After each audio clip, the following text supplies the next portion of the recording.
क्या आप वैरागवन वादी के भूत और सदियों पुरानी बद्दुआ का सामना करने की हिम्मत रखते हैं? अगर हाँ तो कमेंट में बताइए। कहते हैं वैरागवन वादी में जो भी लालच या झूठ लेकर आता है वो यहाँ से वैसा लौट नहीं पाता। सदियों पहले इसी मंदिर में खून से एक मन्नत बांधी गई थी और उसी दिन से ये वादी उन लोगों को पहचानने लगी जिनके दिल साफ नहीं होते। कुछ लोग मानते हैं कि यहाँ की ज़मीन खुद गुनाहगारों के कदमों को जकड़ लेती है और फिर उन्हें कभी पूरी तरह छोड़ती नहीं। आज की वीडियो में एक आसादी मंदिर और वैरागवन वादी की पुरसुरार कहानी। रात गहरी हो चुकी थी। चांदनी की मध्यम रोशनी जंगल के घने दरख्तों की शाखाओं पर लरज रही थी। पत्तों के बीच सरसराती हवा अजीब सी सरगोशियां कर रही थी, यूं जैसे जंगल खुद कोई कहानी सुना रहा हो। वैरागवन की वादी जो सदियों से खुफिया और पुरसुरार मुकाम समझी जाती थी, आज भी वैसी ही साकित थी जैसे कोई बेचैन रूह।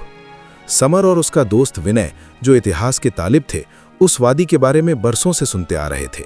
मुकामी लोगों का एतकाद था कि जो कोई भी इस वादी में दाखिल हुआ वो कभी वापस नहीं आया। लेकिन ये बातें समर को महज किस्से कहानियां लगती थीं।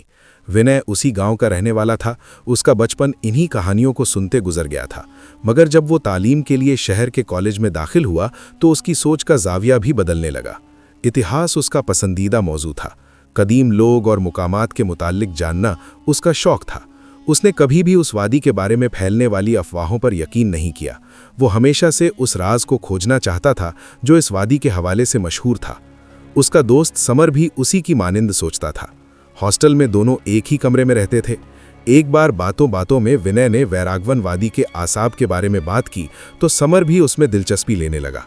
उसने विनय से पूरी तफसील जानी और एक दिन कहा, अगर ये वादी वाकई इतनी खतरनाक है तो फिर हमें खुद जाकर इसे देखना चाहिए। शायद तुम्हें लगता है कि यह सब झूठ है, लेकिन अगर वाकई ऐसा कुछ हुआ? विनय ने झिझकते हुए पूछा। अरे यही तो जानना है विनय। चंद रोज बाद जब कॉलेज छुट्टियों की वजह से बंद हुआ और विनय अपने गांव पहुंचा तो समर भी उसके हमराह था। दोनों ने वादी के रहस्य को खोजने का प्रोग्राम बना रखा था, मगर इस बात का ख्याल रखा कि इसकी भनक किसी और को ना पड़े। विनय जानता था कि अगर किसी को शक भी हो गया कि वे वादी में जाने का इरादा रखते हैं तो उनका घर से निकलना ही नामुमकिन हो जाएगा। कोई नहीं चाहेगा कि वे यूं मौत के मुंह में कूद जाएं। चंद दिन दोनों ने अपनी तैयारी मुकम्मल की और फिर एक दिन जब करीबी गांव में मेला लगा हुआ था, वे दोनों वहां जाने का बहाना बनाकर घर से निकल आए। वे दोनों टॉर्च और कुछ खाने पीने का सामान लेकर रात के वक्त वादी की तरफ रवाना हुए। जैसे जैसे वे जंगल में आगे बढ़े, हवा में एक बोझलपन बढ़ता गया। वैरागवन वादी में कदम रखते ही समर को ऐसा लगा जैसे हवा भी सांस रोककर खड़ी हो। पेड़ों की पत्तियां बिना हवा के हिल रही थीं और जमीन से उठती हल्की सी ठंड उसके पैरों में चिपक रही थी। दूर कहीं मंदिर की घंटी अपने आप बज उठी, जबकि वहां कोई नहीं था। समर ने पीछे मुड़कर देखा। रास्ता जिससे वे आए थे अब धुंध में गायब हो चुका था, जैसे वादी उन्हें छोड़ना नहीं चाहती थी। अचानक करीबी झाड़ियों में हरकत हुई तो दोनों चौंककर रुक गए। ये क्या था समर? विनय ने सरगोशी की। समर ने टॉर्च की रोशनी उस जगह डाली, मगर वहां कुछ नजर नहीं आया। शायद कोई जानवर होगा विनय, चलो हमें आगे बढ़ना चाहिए। दोनों फूंक फूंक कर कदम उठा रहे थे। चलते चलते समर ने नोटिस किया कि विनय बार बार पीछे मुड़कर वादी की तरफ देख रहा था, जैसे किसी का इंतजार कर रहा हो। उसकी उंगलियां कभी कभी किसी अनदेखी चीज को कसकर पकड़ लेती और होठों पर अजीब सी बेचैनी तैर जाती। जब समर ने पूछा कि सब ठीक तो है, तो विनय हल्की मुस्कान के साथ बोला, हाँ बस इस जगह की हवा कुछ भारी है। लेकिन उसकी आंखों में डर नहीं, कोई और ही राज छिपा था। विनय को वादी की तरफ जाने वाले रास्ते का इल्म था, इसलिए वे तेजी से आगे बढ़ रहे थे। ये सरसब्ज वादी पूरी तरह दरख्तों और झाड़ियों से ढकी हुई थी और एक पहाड़ी की ढलान पर एक मंदिर बना हुआ था। कभी उस मंदिर में घंटियां बजती होंगी, भजन गाए जाते होंगे, मगर अब तो ये मंदिर वीरान पड़ा था। पुरोहित, पुजारी और नृत्यकाएं न जाने कहां चले गए थे। मंदिर के सहन और आसपास झाड़ियों ने सर उठा लिए थे।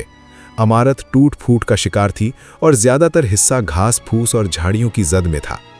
दोनों ने अपनी तहकीक उसी मंदिर से शुरू करने का फैसला किया, लेकिन जैसे ही वे पुराने शिकस्ता मंदिर के करीब पहुंचे, हवा में सरगोशियां बुलंद होने लगीं। ऐसा महसूस हुआ जैसे कोई दबे पांव उनका पीछा कर रहा हो, कोई कुछ कह रहा हो। कई बार वे ठिठक कर रुक गए, मोहतात नजरों से पीछे देखा, मगर फिर अपना वहम जानकर आगे बढ़ते रहे। समर और विनय के दिल बुरी तरह धड़क रहे थे। रात की तारीकी और सन्नाटा खौफ में इजाफा कर रहे थे, मगर वे किसी भूत प्रेत पर यकीन नहीं रखते थे, इसलिए मुसलसल आगे बढ़ते रहे, साथ ही ये ख्याल रखते हुए कि किसी जंगली जानवर या कीड़े मकोड़े से सामना ना हो। थोड़ी ही देर में वे मंदिर के दरवाजे पर पहुंचे। झाड़ियों को हाथों से हटाते हुए बमुश्किल अंदर दाखिल हुए। गहरे अंधेरे और पहाड़ियों के बुलंद होलों के बीच मंदिर की टूटी फूटी इमारत ऐसा खौफ पैदा कर रही थी कि किसी कमजोर दिल इंसान के लिए जिंदा रहना मुश्किल लगता था। धीरे धीरे वे मरकजी दरवाजे तक पहुंचे, जिसके कवाड़ टूटकर लटक चुके थे और आगे बना बरामदा गर्द और मिट्टी से भरा था। छत और दीवारों से गिरने वाले पत्थर बिखरे पड़े थे, जिन पर चलना मुश्किल हो रहा था। दोनों पत्थरों से बचते हुए दरवाजे की तरफ बढ़े और चारों तरफ मोहतात निगाहें डालते रहे। एक कवाड़ सलामत था, जबकि दूसरा उखड़कर झुका हुआ था। विनय ने सलामत कवाड़ पर हाथ रखकर धकेलने की कोशिश की, मगर बरसों की तन्हाई ने उसे अकड़ा रखा था। वो टस से मस नहीं हुआ। दोनों ने खामोश निगाहों से एक दूसरे को देखा और इससे पहले कि कोई मशवरा करते, अचानक मंदिर के अंदर मुकद्दस घंटी की मंत्रन्नम आवाज गूंज उठी। ये सुनते ही दोनों खौफ और हैरत से उछल पड़े। उनके जिस्म में खून तेजी से दौड़ने लगा, दिल बुरी तरह धड़कने लगा, चीखें हलक में अटक गईं। इससे पहले कि वे पलटकर भागते, दरवाजे का फंसा हुआ सलामत कवाड़ खौफनाक चरचराहट के साथ हिला और धीरे धीरे खुल गया। दोनों मुंह खोले हैरत से उसकी तरफ देख रहे थे। दरवाजा पूरी तरह खुल चुका था और सामने एक बहुत बड़ा हॉलनुमा तारीक कमरा था। विनय ने समर के बाजू को छुआ और खौफजदा लहजे में बोला, यार समर, चलो वापस चलो, निकल चलो यहां से। लेकिन समर जिद्दी था। उसने फैसला किया कि वो हकीकत जाने बगैर नहीं लौटेगा। उसने टॉर्च निकाली और मंदिर के दरवाजे की तरफ बढ़ने लगा। विनय ने उसे रोकते हुए कहा, समर, हमें यहां से फौरन निकल जाना चाहिए, मुझे कुछ गड़बड़ लग रही है। मगर समर कहां रुकने वाला था। जैसे ही उसने मंदिर के कदीम पथरीले फर्श पर कदम रखा, अचानक जोरदार आवाज के साथ दरवाजा खुद ब खुद खुल गया। अंदर अंधेरा था और पुरसुरार सुर्ख रोशनी दीवारों से उभर रही थी, यूं जैसे कोई कदीम जादू अपना असर दिखा रहा हो। समर ने जैसे ही अंदर कदम रखा, मंदिर के फर्श पर बने नक्श रोशन होने लगे। ऐसा लगा जैसे वो किसी पोशीदा ताकत को जगा रहा हो। ऐन उसी वक्त उस मलगजी रोशनी में उसने देखा कि सामने बने चबूतरे पर एक हसीन नौजवान लड़की उभर आई। उसके लंबे स्याह बाल रात के अंधेरे में लहरा रहे थे और वो सफेद साड़ी में मलबूस थी, जिसका अंदाज कदीम मंदिरों की नर्तकियों जैसा था। उसके लिबास में उसकी भरपूर जवानी अपनी मौजूदगी का पूरा एहसास दिला रही थी। उसकी बड़ी बड़ी पुरसुरार आंखों में गहरी उदासी थी और हवा के झोंके के साथ जैसे फिजा में हल्की मौलक महसूस हो रही थी। तुम्हें यहाँ नहीं आना चाहिए था। उसकी आवाज मध्यम मगर संजीदा थी, जो रात के सन्नाटे में गूंज रही थी। तुम कौन हो और यहाँ क्या कर रही हो? समर ने पूछा। मेरा नाम यामिनी है और मैं इसी वादी का हिस्सा हूँ, सदियों से। यामिनी के अल्फाज अभी मुकम्मल भी नहीं हुए थे कि अचानक मंदिर की दीवारों से ऐसी आवाजें आने लगीं जैसे कोई नाखूनों से पत्थरों को खोद रहा हो। समर बिधक कर पीछे हट गया। जमीन पर खून के धब्बे उभरने लगे और दीवारों से खून रिसने लगा। तभी समर का खौफ पहली बार हकीकत में बदल गया। ये सब क्या हो रहा है? उसने यामिनी से पूछा। ये वादी तुम्हें खबरदार कर रही है। अगर तुमने अब भी वापस जाने का फैसला ना किया तो फिर तुम कभी वापस नहीं जा सकोगे। वक्त बहुत कम है, तुम्हें जल्दी फैसला करना होगा। समर बहुत खौफजदा हो चुका था। उसने मुड़कर विनय की तरफ देखा तो हैरतजदा रह गया। वो अंधेरे में कहीं गायब हो चुका था, उसे कहीं नजर नहीं आया। समर ने पुकारा भी, लेकिन कोई जवाब नहीं मिला। ये क्या हो रहा है? वो कपकपाती आवाज में पूछते हुए जल्दी से पीछे हटने की कोशिश करने लगा, मगर जैसे किसी गैर मरई कुव्वत ने उसके कदम जकड़ लिए हों। मंदिर की दीवार पर बनी मूर्तियां अपनी जगह से हिलने लगी और पथरीले होंठ कांपने लगे। तुम्हें यहां से फौरन निकलना होगा, यामिनी ने एक बार फिर कहा। समर, विनय कहाँ गया? मेरा दोस्त कहाँ है? समर ने कपकपाती आवाज में यामिनी से पूछा। यहाँ हर चीज एक राज है, यामिनी ने उत्तर दिया। समर बिधक कर पीछे हटा। मंदिर के अंदर हर तरफ एक सुर्ख पुरसुरार रोशनी फैली हुई थी और दीवारों से खून रिस रहा था। यामिनी आगे बढ़ी। उसकी आंखों में खौफ और दर्द की गहरी परछाइयां थीं। समर, अब वक्त आ गया है कि तुम्हें सच बताया जाए। ये वादी सिर्फ एक खतरनाक जगह नहीं, बल्कि हजारों साल पुरानी एक बद्दुआ के हिसाब में है। समर ने हैरत भरी नजरों से देखा। कैसी बद्दुआ? यामिनी ने कहा। सदियों पहले इस वादी पर एक ताकतवर राजा वेरात हुकूमत करता था। वो जालिम और बेरहम था, जो अमर होने के जुनून में मुब्तला था। उसने कदीम जादूगर कालनाग से मदद ली। कालनाग ने उसे अमर होने के लिए एक खूनी रस्म अदा करने को कहा, जिसमें एक मासूम लड़की की कुर्बानी देना जरूरी थी, और वो लड़की मैं थी। समर के चेहरे पर हैरत और खौफ के मिले जुले असर थे। मैं इस मंदिर में नर्तकी थी। राजा ने मुझे कैद कर लिया और वादी के इसी मंदिर में वो भयानक कुर्बानी शुरू हुई। लेकिन जैसे ही उसने खंजर मेरे दिल में उतारा, यामिनी सिसकते हुए बोली। मेरी बूढ़ी माँ बहुत रोई, गिड़गिड़ाई, राजा से मेरी जिंदगी की भीख मांगी, मगर राजा का दिल न पसीजा। उसकी आंखों से आंसू बहने लगे और दीवारों पर बने कदीम नक्श मजीद चमकने लगे। वो जादू जो उसे अमर बनाने वाला था, उल्टा पड़ गया। वादी की जमीन चीख उठी और पूरी रियासत इस भयानक काले जादू का शिकार हो गई। अब हर शख्स जो इस वादी में दाखिल होता है, वो यहाँ कैद होकर साए में बदल जाता है, और मैं उस बद्दुआ का सबसे बड़ा सबूत बन गई। मेरा जिस्म तो खत्म हो गया, लेकिन मेरी रूह इसी वादी में मुकीद हो गई। ये सुनकर समर के दिल में अजीब सा दर्द उठा। यामिनी की आंखों में छुपी बेबसी उसे कमजोर कर रही थी। उसने धीरे से यामिनी का हाथ मजबूती से थाम लिया। मैं तुम्हें यहां कैद नहीं रहने दूंगा, यामिनी ने कहा। सिर्फ एक तरीका है इस जादू और बद्दुआ को खत्म करने का। अगर कोई सामने पड़े चबूतरे पर रखी तलवार से राजा के साए को खत्म कर दे, और अगर कोई नाकाम हो गया तो यामिनी फिर साए में बदलकर राजा की कैद में आ जाएगी। जब इन सायों की मखसूस तादाद पूरी हो जाएगी तो राजा अमर हो जाएगा और फिर इंसानी शक्ल इख्तियार कर लेगा। उसकी जिंदगी तवील हो जाएगी। तुम्हारा दोस्त विनय भी इस हकीकत को जानता था, इसीलिए वो तुम्हें यहां लाया है।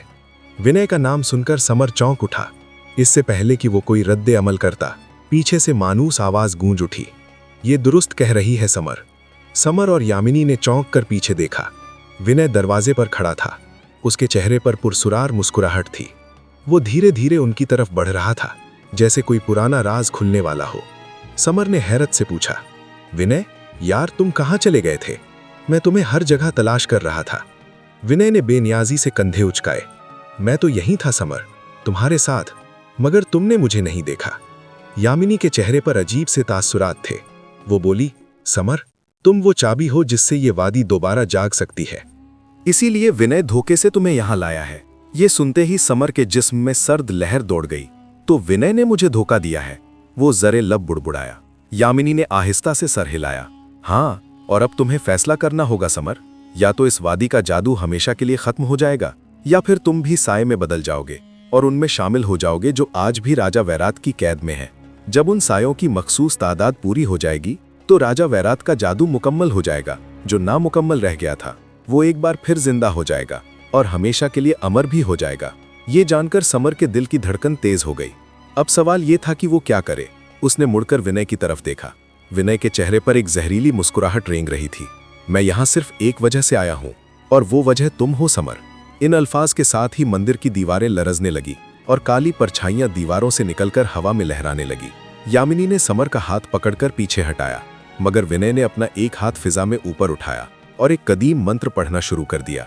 ये वो लम्हा था जब समर को एहसास हुआ कि विनय सिर्फ उसका दोस्त नहीं था, बल्कि इस कहानी का सबसे बड़ा धोखेबाज था। समर के जिस्म में सनसनी दौड़ गई। वो चीखकर विनय से कहने लगा, ये सब क्या है विनय? तुम तो मेरे दोस्त हो। विनय ने बेरहमी से मुस्कुराते हुए उसकी तरफ देखा और मंत्र पढ़ता रहा। यामिनी ने नम आंखों से उसकी तरफ देखा। अचानक मंदिर के अंदर एक तारीक कोने से एक देव का मुजस्समा उभरने लगा। उसकी आंखें दहकते अंगारों की मानिंद थीं और उसकी गूंजती चीख ने वादी को हिलाकर रख दिया। उसी वक्त विनय ने भी एक जोरदार चीख मारी और वो साया धुएं की मानिंद लहराता हुआ उसके जिस्म में समाने लगा। जमीन लरजने लगी और वादी के दरख्तों से जलती हुई चीखें उभरने लगी। समर ने हिम्मत दिखाते हुए चबूतरे पर पड़ी वो कदीम तलवार उठाई जिसकी तरफ यामिनी ने इशारा किया था, और विनय की तरफ लपका। विनय ने एक आखिरी चीख मारी और इससे पहले कि वो साया पूरी तरह विनय के अंदर समाता, समर की तलवार उसके सीने में उतर गई। अचानक एक तेज रोशनी फूटी जिसने उस साये को राख में बदल दिया। वादी का जादुई हिसार टूट चुका था। यामिनी की आंखों में खुशी और आंसू यकजा हो गए। तुमने मुझे आजाद कर दिया समर, लेकिन मेरी तकदीर हमेशा के लिए यहीं बंधी रहेगी, यामिनी ने मध्यम आवाज में कहा, और धीरे धीरे रोशनी में तहलील होती चली गई। समर घुटनों के बल जमीन पर बैठ गया। वादी अब खामोश थी, मगर उसकी रूह पर एक न मिटने वाला निशान छोड़ गई थी। मगर उस खामोशी में एक सरगोशी गूंज रही थी, यूं जैसे यामिनी कह रही हो, अगर किस्मत ने चाहा तो हम फिर मिलेंगे समर। उम्मीद है कि आपको आज की ये कहानी पसंद आई होगी। वीडियो को लाइक करें, कमेंट में अपनी राय जरूर दें और हमारे चैनल दास्ताने कल्ब को सब्सक्राइब करें। शुक्रिया।